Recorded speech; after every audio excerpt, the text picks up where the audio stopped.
रॉय नाम के एक टीनेज लड़के को दिखाया जाता है जिसको पढ़ाई में इनका इंटरेस्ट नहीं होता। बहुत ही मुश्किल से ये 10वीं पास होकर तुरंत अपने आंटी के घर में रहते हुए कॉलेज जाकर पढ़ाई करते रहता है। लेकिन तुरंत आने के बावजूद भी रॉय ढंग से पढ़ाई नहीं कर रहा होता।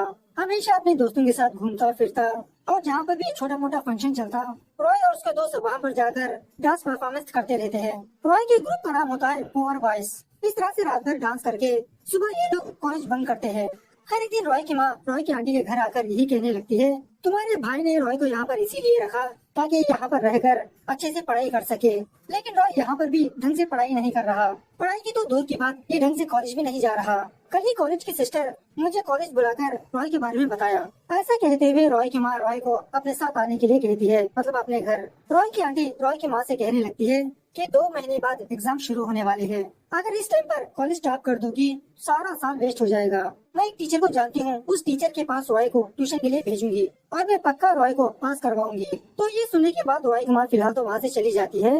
दूसरे दिन रॉय की आंटी रॉय को क्रिस्टी के घर भेजती है। जब रॉय क्रिस्टी के कमरे में जाता है तो रॉय ये देखता है क्रिस्टी का कमरा बहुत ही बिखरा पड़ा है और क्रिस्टी खुद पागलों जैसी बैठी होती है, मतलब बाल बिखरे हुए, पेपर्स कटिंग करते हुए। रॉय यही सोचकर वहाँ से भाग जाता है कि इस पागल टीचर के पास मैं नहीं पढ़ूंगा। अपने आंटी के पास आकर यही कहने लगता है कि आंटी मुझे लगता है उस टीचर को कुछ प्रॉब्लम है, मेंटल प्रॉब्लम। इसकी आंटी रॉय को डांटने लगती है कि इस बार तुम्हारे बहाने नहीं चलेंगे, तुम क्रिस्टी के पास ट्यूशन के लिए जाओगे और पास होकर ही रहोगे, वरना मैं तुम्हारे माँ के पास छोड़ दूंगी। उसके बाद रॉय प्रेयर करने के लिए चर्च में जाता है। प्रेयर खत्म होने के बाद जब रॉय अपने घर वापस जा रहा होता है तभी क्रिस्टी रॉय के पास आकर यही कहने लगती है, कल मेरी माँ ने कहा कि तुम हमारे घर आए थे और बिना मुझसे मिले भाग गए थे। कोई नहीं, कल से ट्यूशन आ जाना। सो रॉय भी ओके कह देता है। अब क्रिस्टी के बारे में बात करें तो फिलहाल क्रिस्टी एक स्कूल या कॉलेज में पढ़ाती रहती है और इसी तरह क्रिस्टी की ऑलरेडी शादी हो चुकी होती है। लेकिन हस्बैंड एंड वाइफ में झगड़े आकर क्रिस्टी डिवोर्स के लिए अप्लाई करके अपनी मायके ही रहती है। अब ये सब कुछ जानने के बाद रॉय को कुछ भी समझ में नहीं आता। खैर इसके बाद रॉय क्रिस्टी के पास ट्यूशन जाने लगता है। क्रिस्टी रॉय से सब्जेक्ट वाइज किताबें मांगने लगती है तो रॉय एक छोटी सी बुक क्रिस्टी के हाथ में थमाकर कहने लगता है कि यही सारे सब्जेक्ट्स की किताब है। मतलब इसी छोटी किताब में इंग्लिश सब्जेक्ट होता है, इकोनॉमिक्स होता है और बाकी सब्जेक्ट्स। कॉलेज में ऐसा किसने किया? मैंने तो जरूर किया। खैर दूसरे दिन क्रिस्टी का फादर क्रिस्टी के कॉलेज आकर क्रिस्टी से 1000 रुपए मांगने लगता है। इसके फ्रेंड की किसी बेटी की शादी है, गिफ्ट ले जाने के लिए पैसे मांगने लगता है। लेकिन क्रिस्टी के पास सिर्फ 300 रुपए होने की वजह से अपने पापा के हाथ में थमा देती है। कॉलेज खत्म होने के बाद जब क्रिस्टी वापस अपने घर आती है, क्रिस्टी का फादर इनडायरेक्टली क्रिस्टी को डांटने लगता है कि मैं गल्फ में जॉब करते हुए पैसे इकट्ठा करके तुम्हारी शादी की और जब मैंने तुमसे 1000 रुपए पूछा तुमने मेरे हाथ में 300 रुपए थमा दी। क्रिस्टी भी कहने लगती है, क्या मैंने आपसे कहा था कि मेरी शादी करो? मैं तो मना ही कर रही थी। मैं तो अच्छे से पढ़ाई करके अच्छे से जॉब हासिल करना चाहती थी, लेकिन आपने ही मेरी जिंदगी बर्बाद कर दी। और वैसे भी आपका बेटा है ना, कभी उसने मेरा ख्याल रखा? अब रॉय भी क्रिस्टी के घर में होने की वजह से धीरे धीरे क्रिस्टी की डेथ के बारे में पता चलने लगता है। फिर सुबह क्रिस्टी रॉय को ट्यूशन बोलने लगती है। क्रिस्टी भी ठान लेती है कि किसी भी तरह से रॉय को पास करवाएगी। लेकिन स्टार्टिंग में रॉय क्रिस्टी के लेसन्स पर ध्यान ही नहीं दे रहा होता, ट्यूशन में ही सोने लगता है। लेकिन बाद में धीरे धीरे ये पढ़ना स्टार्ट कर देता है। इसी दरमियान में क्रिस्टी एक अच्छी सी जॉब ढूंढती रहती है। एक दिन क्रिस्टी को बैंक में कुछ काम होने की वजह से अपने साथ रॉय को भी ले जाती है और वापसी में रॉय क्रिस्टी को लेकर अपने घर जाता है, मतलब अपने माँ बाप के घर। रॉय के बाद क्रिस्टी से पूछने लगती है, क्या मेरा बेटा पास तो हो जाएगा ना? क्रिस्टी यही कहने लगती है, आपके बेटे को पास करवाने की जिम्मेदारी मेरी। उसके बाद रॉय और क्रिस्टी बस के जरिए से वापस अपने गाँव आने लगते हैं। रॉय कहने लगता है कि टीचर, मैंने आपकी शादी पर आया था, बहुत अच्छी चली थी आपकी शादी, लेकिन कुछ दिनों बाद ही आप वापस अपने मायके क्यों आ गए? सारे लोगों का कहना यही है कि आपका हस्बैंड आपको तंग कर रहा था, क्या वो बीमार था? लेकिन क्रिस्टी थोड़ी देर चुप रहकर रॉय को कुछ भी जवाब नहीं देती। बीते हुए कल के बारे में सोचकर क्या फायदा। उसी वक्त रॉय के फ्रेंड्स रॉय को क्रिस्टी के साथ देखते हैं। रॉय से मुलाकात करके इसको चिढ़ाने लगते हैं कि तुम्हारी टीचर तो बहुत ही खूबसूरत है, आखिरकार क्या चल रहा है? तुम तो पढ़ाई से भाग रहे थे, लेकिन आजकल ज्यादा ट्यूशन में ही नजर आ रहे हो। लेकिन रॉय अपने दोस्तों पर ही गुस्सा कर वहाँ से चला जाता है कि वो मेरी ट्यूशन टीचर है बस। हर एक दिन रॉय क्रिस्टी की टूटी हुई साइकिल को रिपेयर करके क्रिस्टी को दिखाता है। ये देखकर क्रिस्टी बहुत खुश होने लगती है। उसके बाद रॉय और क्रिस्टी अपनी अपनी साइकिल पर राइड करते हुए समंदर के किनारे पर जाते हैं, उस नेचर को एंजॉय करने लगते हैं। तभी रॉय ये ऑब्जर्व करता है कि कल तक क्रिस्टी मायूस रहती थी और आज इसने क्रिस्टी के चेहरे पर एक अजीब की खुशी देखी। क्रिस्टी के अंदर बदलाव देखकर रॉय धीरे धीरे क्रिस्टी को लाइक करने लगता है। रॉय को कुछ कुछ होने लगता है।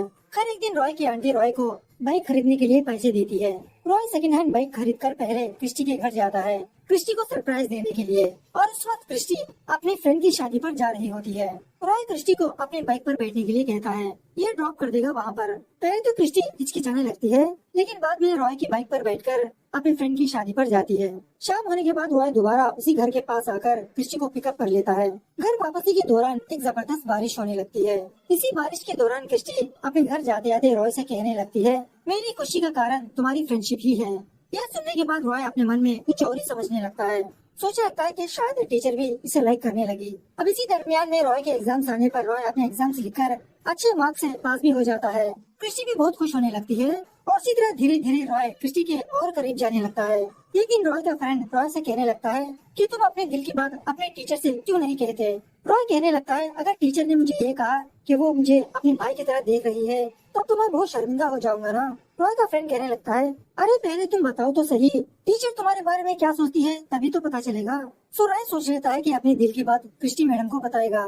फटाफट से क्रिस्टी के घर जाने लगता है। उसी वक्त क्रिस्टी रॉय से कहने लगती है, मालदीव्स में जॉब वैकेंसीज होने की वजह से पालाकाड में जॉब इंटरव्यूज चल रहे हैं। कल तुम भी मेरे साथ इंटरव्यू के लिए चलोगे। ये सुनने के बाद रॉय शॉक में रह जाता है। खैर दूसरे दिन रॉय क्रिस्टी का फादर पालाकाड जाते हैं। फाइनली क्रिस्टी इंटरव्यू में सेलेक्ट हो जाती है। उसके बाद जब ये तीनों वापस अपने गांव आ रहे होते हैं, क्रिस्टी को अकेला देखकर रॉय घबराते हुए अपने दिल की बात क्रिस्टी से कहने लगता है कि टीचर मैं आपको बहुत लाइक करता हूँ। क्रिस्टी यही कहने लगती है, उसमें क्या है, मैं भी तुमको बहुत लाइक करती हूँ। रॉय कहने लगता है, लाइक का मतलब वो वाला लाइक नहीं टीचर, मैं आपसे शादी करना चाहता हूँ। ये सुनने के बाद क्रिस्टी शॉक में रहकर रॉय को कुछ भी जवाब नहीं देती। हर एक दिन क्रिस्टी मालदीव जाने के लिए अपने कपड़े वगैरह पैक करने लगती है। एयरपोर्ट जाने से पहले क्रिस्टी रॉय को कॉल करके एयरपोर्ट के पास मिलने के लिए बुलाती है, लेकिन कुछ कारणों की वजह से रॉय एयरपोर्ट थोड़ा लेट से जाता है। तब तक क्रिस्टी जा चुकी होती है। मालदीव जाने के बाद क्रिस्टी रॉय को कॉल करके वहाँ के माहौल हालचाल के बारे में रॉय से शेयर करने लगती है। क्रिस्टी जाने के बाद रॉय टोटली अकेला महसूस होने लगता है। गूगल मैप में वो मालदीव को सर्च करते रहता है। एक्चुअली ये साल 2009 का होता है। दूसरी तरफ क्रिस्टी अपनी जॉब करते हुए ऐसे दिन गुजारती रहती है और यहाँ पर क्रिस्टी एज ए टीचर की तरह आई होती है। एक दिन क्रिस्टी रॉय को कॉल करके यही कहने लगती है कि कल तुम्हारा बर्थडे है ना, मैंने अपने फ्रेंड के हाथ तुमको एक गिफ्ट देकर भेजा, लाइब्रेरी के पास आकर कलेक्ट कर लेना। इस तरह से दूसरे दिन रॉय लाइब्रेरी के पास आकर वेट करते रहता है, लेकिन शॉकिंगली रॉय के सामने क्रिस्टी आती है।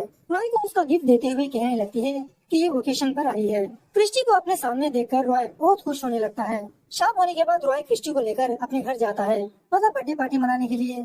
इसीलिए रॉय क्रिस्टी को खोपचे में बुलाकर गिफ्ट के तौर पर एक किस मांगने लगता है। क्रिस्टी चुपचाप वहाँ से चली जाती है। दोबारा रॉय क्रिस्टी को बहाना बनाकर अपने घर के टेरेस पर लाकर उसे किस करने लगता है। यह देखकर क्रिस्टी को कुछ भी समझ में ही नहीं आता कि आप कैसे रिएक्ट करें। उसी तरह रॉय को कुछ भी नहीं कहती। उसके बाद रॉय क्रिस्टी का गिफ्ट ओपन करने पर उसमें एक कीमती कैमरा होता है। रॉय इस कैमरे से पहली फोटो क्रिस्टी की ही खींचने लगता है और उसी तरह यहाँ पर हमको ऐसा लगता है कि शायद क्रिस्टी भी रॉय से प्यार करने लगी है। हर एक दिन क्रिस्टी के घर वाले क्रिस्टी को मालदीव के बारे में बताने के लिए कहते हैं। सो बातें ही बातों में क्रिस्टी कहने लगती है कि अगर मैं इस बार मालदीव गई तो 2-3 साल तक वापस नहीं आऊंगी। यह सुनने के बाद रॉय बहुत ही डिसअपॉइंट होने लगता है। उसके बाद क्रिस्टी रॉय से कहने लगती है, क्या कल तुम मुझे सिटी ले जाओगी, थोड़ा मुझे काम है। रॉय खुश होते हुए हाँ कहने लगता है। इस तरह से दूसरे दिन रॉय क्रिस्टी को अपने बाइक पे बिठाकर सिटी ले जाने लगता है, लेकिन क्रिस्टी किसी जगह पर उतरकर अपने फ्रेंड्स के साथ गाड़ी में चली जाती है। जाते जाते रॉय से कहने लगती है कि शाम होने के बाद तुम मुझे यहीं पर मिलो। ये देखने के बाद रॉय बहुत डिसअपॉइंट होने लगता है। मतलब रॉय ये सोचा था कि क्रिस्टी रॉय के साथ टाइम स्पेंड करने के लिए यहाँ पर बुलाया होगा। शाम तक रॉय उसी जगह पर क्रिस्टी का वेट करते रहता है। बीच बीच में क्रिस्टी को कॉल्स करते रहता है, लेकिन क्रिस्टी उसका फोन काटती रहती है, लेकिन बारिश में वहीं पर भीगते रहता है। क्रिस्टी आने के बाद रॉय कहने लगता है कि तुम ऐसे कैसे अनजान होगी साथ चली जाओगी और तुमने मेरे फोन का आंसर भी नहीं दिया। क्रिस्टी को गुस्सा आकर रॉय से कहने लगती है कि क्या सोचकर तुमने मुझसे ये कहा, आइंदा मेरे साथ ऐसे बिहेव मत करो। ऐसा कहते हुए बस पकड़कर वहाँ से आ जाती है। दूसरे दिन क्रिस्टी मालदीव जाने लगती है। रॉय क्रिस्टी से मिलने के लिए उसके घर आता है, लेकिन क्रिस्टी बिना रॉय से बात किए एयरपोर्ट चली जाती है। उसके बाद रॉय बेचारा दोबारा अकेला हो जाता है। अपने फ्रेंड्स के साथ होने के बावजूद भी वो गुमसुम सा रहने लगता है। रॉय डिसाइड कर लेता है कि ये भी मालदीव जाएगा। रॉय डिसाइड कर लेता है कि ये भी मालदीव जाकर क्रिस्टी के साथ साथ रहेगा। सो अपनी जान पहचान के ट्रैवल एजेंसी के पास आकर मालदीव जाने के लिए कितना खर्चा आएगा, क्या क्या डॉक्यूमेंट्स लगेंगे, ये सब इन्फॉर्मेशन पूछने लगता है। वो बंदा कहने लगता है कि ऑलमोस्ट 20,000 रुपए का खर्चा आएगा। रॉय पैसे इकट्ठा करने में लगा रहता है। इसी दरमियान में एक दिन क्रिस्टी का भाई जॉर्जी रॉय को कॉल करके अपने घर पर बुलाता है एक इम्पोर्टेंट बात बताने के लिए। जब रॉय क्रिस्टी के घर जाता है तो उसको ये बात पता चलती है कि जॉर्जी की शादी फिक्स हो चुकी है। जॉर्जी की शादी पर क्रिस्टी भी आ रही है। ये जानने के बाद रॉय बहुत खुश होने लगता है। रॉय सोच लेता है कि जब क्रिस्टी वापस मालदीव जाएगी, ये भी सारा इंतजाम करके क्रिस्टी की फ्लाइट में ही मालदीव जाएगा और क्रिस्टी को सरप्राइज देगा। उसके बाद रॉय अपनी बाइक बेचकर थोड़े पैसे इकट्ठा कर लेता है और उस ट्रैवल एजेंसी वाले के पास आकर कहने लगता है कि अगर क्रिस्टी नाम से किसी ने भी फ्लाइट बुकिंग की तो प्लीज मुझे इन्फॉर्म करिए। उसके बाद फाइनली क्रिस्टी अपने घर वापस आती है अपने भाई की शादी को देखने के लिए। रॉय भी वहाँ पर जाता है, लेकिन क्रिस्टी को देखकर भी अनदेखा करने लगता है, उससे बात ही नहीं करता। तभी वो ट्रैवल एजेंसी वाला रॉय को कॉल करके क्रिस्टी का इन्फॉर्मेशन देने लगता है कि उस तारीख को क्रिस्टी मालदीव जाने वाली है। रॉय उसी डेट को उसी फ्लाइट में इसकी टिकट भी बुक करने के लिए कहता है। दूसरे दिन क्रिस्टी रॉय को कॉल करके मिलने के लिए बुलाती है। 2 दिन बाद ये मालदीव चली जाएगी।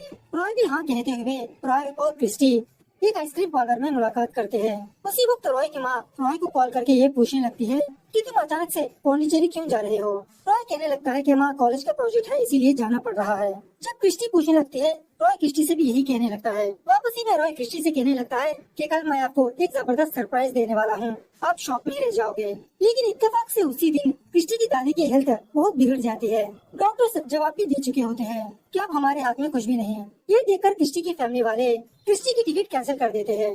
क्रिस्टी से कहने लगते हैं तुम्हारी दादी की तबीयत ठीक होने के बाद चली जाना। अब क्रिस्टी ना चाहते हुए भी यहीं पर रुक जाती है। दूसरी तरफ रॉय ये सुनने के बाद बहुत मायूस हो जाता है।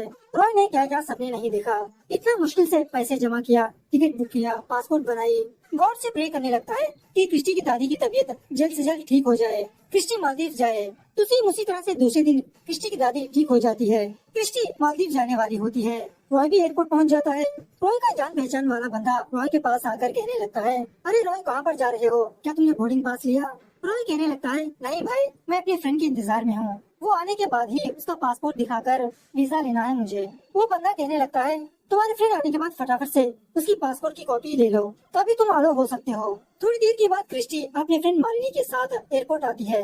रॉय अचानक से क्रिस्टी के सामने जाकर उसे सरप्राइज देता है। क्रिस्टी पूछने लगती है क्या तुम फ्लाइट से पौंडीचेरी जा रहे हो। रॉय कहने लगता है नहीं टीचर, मैं भी आपके साथ मालदीव आ रहा हूँ। ये सुनने के बाद क्रिस्टी तो शॉक में रह जाती है। मालिनी रॉय को डांटने लगती है कि तुम मालदीव आकर क्या करोगे, और इसी तरह क्रिस्टी को रॉय से बात करने ही नहीं देती। रॉय क्रिस्टी के पीछे जाते हुए उसकी पासपोर्ट कॉपी मांगने लगता है, लेकिन दोबारा मालिनी रॉय को बहुत डांटने लगती है। क्रिस्टी को उसकी पासपोर्ट कॉपी देने ही नहीं देती। उसके बाद रॉय इमिग्रेशन लेने की कोशिश करने लगता है। एक स्टाफ मेंबर रॉय से कहने लगता है क्या मालदीव में तुम्हारी होटल बुकिंग है या तो फिर तुम्हारे पास डॉलर्स हैं, अगर ये दोनों नहीं तो तुम मालदीव नहीं जा सकते। और ये भी कहने लगता है अगर मालदीव में तुम किसी को जानते हो उस बंदे का आईडी प्रूफ भी चलेगा। सो रॉय एक बंदे को जानता होता है। फटाफट से रॉय एयरपोर्ट से निकलकर उस बंदे के घर जाकर उस बंदे का आईडी प्रूफ मांगने की कोशिश करने लगता है, लेकिन उस घर की काम वाली रॉय को अंदर आने ही नहीं देती। बेचारा दोबारा रॉय वापस लौटकर एयरपोर्ट आकर उसी बंदे से रिक्वेस्ट करने लगता है। अब फ्लाइट का टाइम कम होने की वजह से वो लोग रॉय को परमिशन दे देते हैं। रॉय क्रिस्टी के पास जाकर दोबारा उससे बात करने की कोशिश करने लगता है, लेकिन क्रिस्टी रॉय से कुछ भी ना बात करते हुए फ्लाइट की तरफ आगे बढ़ने लगती है। ये देखकर रॉय का जान पहचान वाला बंदा रॉय से कहने लगता है मुझे लगता है कि वो लड़की तुमको लाइक नहीं करती। अगर तुम यहाँ से इमिग्रेशन हासिल कर भी लोगे, वहाँ पर जाने के बाद तुमको बहुत मुश्किल होगी। अगर उस लड़की ने तुमको वहाँ पर भी एक्सेप्ट नहीं किया तो तुमको दोबारा लौट कर आना पड़ेगा। लेकिन इसके बावजूद भी रॉय फ्लाइट में चढ़ ही जाता है। थोड़ी देर के बाद वो फ्लाइट मालदीव आ जाती है। एयरपोर्ट से बाहर जाते वक्त भी क्रिस्टी रॉय की तरफ बिल्कुल भी पलट कर नहीं देखती। रॉय को कुछ भी समझ में नहीं आता कि अचानक से क्रिस्टी ऐसे क्यों बिहेव कर रही है, मालिनी की बात क्यों मान रही है। रॉय को रोता हुआ देख वहाँ के स्टाफ आकर रॉय से पूछने लगते हैं कि इसकी प्रॉब्लम क्या है। उसके बाद वहाँ की स्टाफ क्रिस्टी को बुलाकर यही पूछने लगते हैं कि आप इस बंदे को जानते हो। क्रिस्टी टोटली मना करने लगती है, आई डोंट नो हिम। ये सुनने के बाद बेचारा रॉय और टूट के बिखर जाता है। जब क्रिस्टी फेरी में बैठकर जा रही होती है, रॉय भी उस फेरी के अंदर जाने की कोशिश करता है, लेकिन वहाँ के सिक्योरिटी रॉय को पकड़कर बहुत मारने पीटने लगते हैं। रॉय को पिटता हुआ देखकर फाइनली क्रिस्टी मैनेजमेंट के पास आकर यही कहने लगती है कि इसमें उस लड़के की कोई भी गलती नहीं, सब कुछ मेरी गलती है, प्लीज उसे छोड़ दीजिए। उसके बाद वहाँ की स्टाफ रॉय को टिकट बुक करके दोबारा इंडिया भेज देते हैं। इंडिया आने के बाद रॉय क्रिस्टी के दिए हुए कैमरा से नेचर्स की फोटोज क्लिक करते रहता है, क्रिस्टी को याद करते हुए। इस तरह से ये मूवी यहाँ पर दी एंड होती है।